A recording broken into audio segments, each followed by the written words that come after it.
আমাদের মাঝে প্রধান অতিথি হিসেবে উপস্থিত আছেন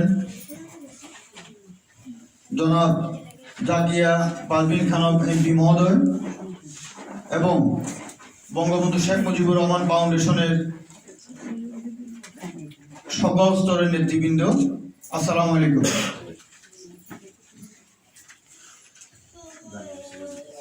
আজকে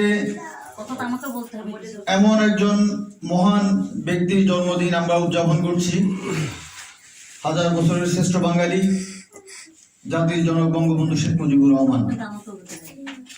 এই অঞ্চলে উনার জন্ম হওয়া মানে আমাদের জন্য মহান আল্লাহ রাব্বুল আলামিনের পক্ষ থেকে স্পেশাল নেয়ামত, এটা আমি মনে করি।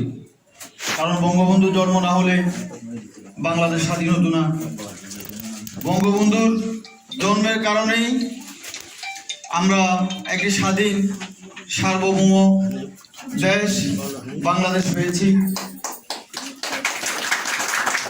আমি শ্রদ্ধার সাথে স্মরণ করছি বঙ্গবন্ধু শেখ মুজিবুর রহমানকে এবং ৭৫ সালের 15ই আগস্ট কালোরাত্রিতে নির্মমভাবে নিহত বঙ্গবন্ধুর পরিবারের সকল সদস্যবৃন্দ, জাতীয় চার নেতা সহ 1971 সালের মহান মুক্তিযুদ্ধের সকল শহীদদের প্রতি আমি শ্রদ্ধা নিবেদন করছি।